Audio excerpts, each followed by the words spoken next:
Shalom, Kohaloi, Hawabashim Abishai, Bashim Bakakwadash.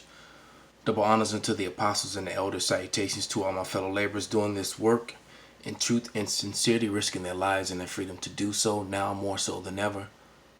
To the scattered, hopefully elect, that are scattered around the four corners of the earth, that be like unto the speckled bird, and the aquaf that are listening and learning.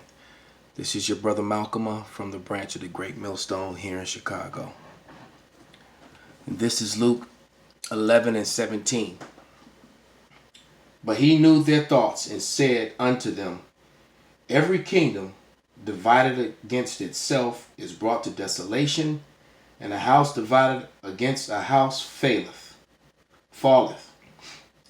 If Satan also be divided against himself, how shall his kingdom stand? Because ye say that I have cast out devils through Beelzebub.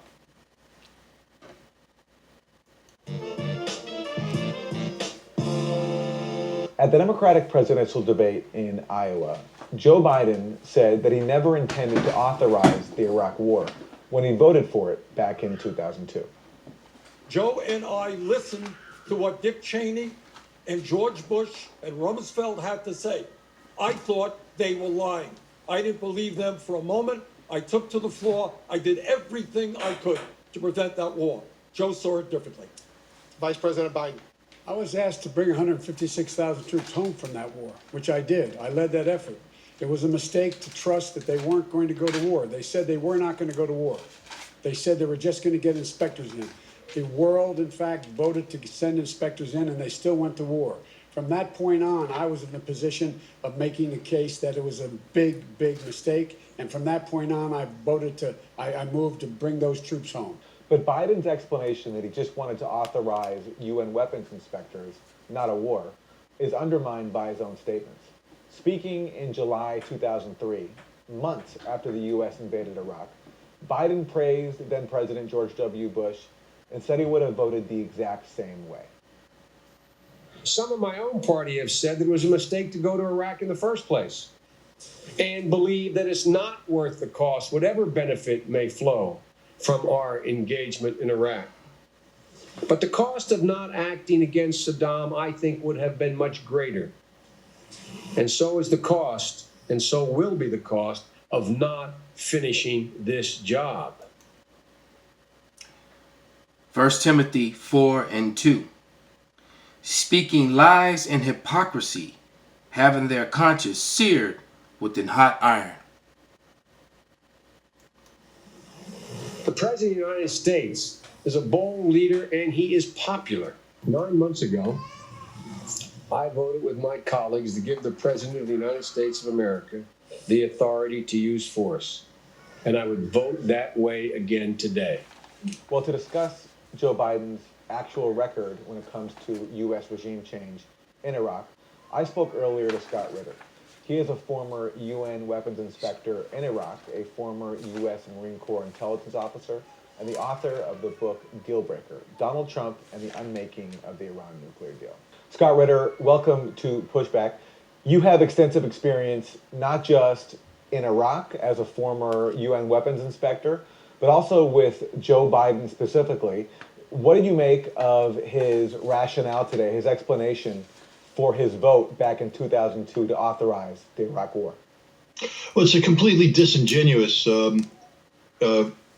statement. Joe Biden is a man who, from the very beginning, was a proponent of regime change in Iraq. He wasn't a proponent of the disarmament of Iraq. When I first encountered Joe Biden back in 1998, he strangely opposed the notion of inspection-driven confrontation with Iraq, not because it was bad policy, but because it was something to put his political master, then President Bill Clinton, in a bad light. So his entire position in 1998 was, a political position, not one based upon reality. And yet, when we take a look at his vote in September of 2002, he had gone completely 180 degrees. He now was speaking about the need for compelled access to inspection sites by inspectors. or else there would be consequences. But the problem was 1998. We had viable weapons inspections and capability in place, and he wouldn't let them do their job. When he articulated the sudden conversion to supporting inspectors in 2002, there were no weapons inspectors in Iraq. So now inspections were literally being used as a false flag to justify military action. Ephesians 4:19. Who being past filling have given themselves over to lasciviousness, to work all uncleanliness with greediness. For the purpose of regime change. And that's what Biden needs to be honest about. He never supported the weapons inspection process. He always supported regime change. And to say something different today is just a bald-faced lie. So let me go to a clip of Biden from July. Micah 2:2. And they cover fields, and they take them by violence, and houses to take them away. So they oppress a man and his house, even a man and his heritage. July 2003. This is after the Iraq invasion, well after his vote to authorize the Iraq invasion. And contrary to what he says now about how he never voted for war, he just voted to give the U.S. leverage to enforce inspections. This is Joe Biden after the Iraq war saying that he would have voted the exact same way. 9 months ago, I voted with my colleagues to give the President of the United States of America the authority to use force. And I would vote that way again today. It was a right vote then, and it'd be a correct vote today. So that's Joe Biden in July 2003, a blatant contradiction of what he's trying to say now. Now, Scott Ritter, you were in Iraq before the invasion, trying to secure inspections. And what do you make of Joe Biden's argument now that the Iraq war vote, the authorization to use force, was just a way of putting pressure on Iraq, giving the U.S. leverage to enforce inspections? We have to remember that in 2002, Joe Biden was, the minority leader in the Senate on the Armed Service or on the Foreign Relations Committee. This is a man who was plugged in. He was in the know. And we also have to put this in perspective.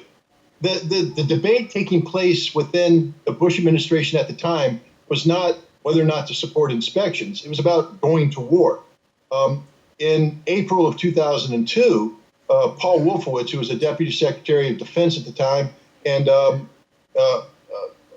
Richard Armitage traveled to NATO to try and strong-arm NATO into supporting an American push for war on Iraq. And it was interesting because at that time I was actually, NATO reached out to me and asked me to come and give a presentation to counter that. And I did so.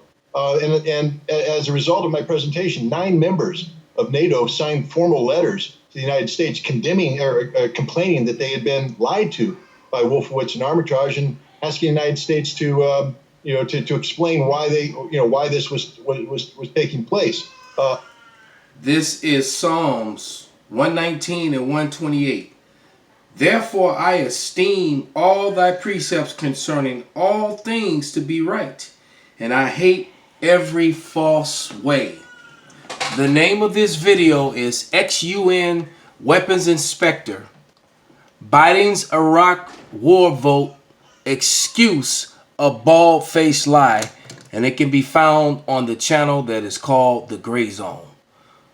Call hello Yahweh Bashim Abashai Bashim Wakakwadash Wa Abba Babal Shalom.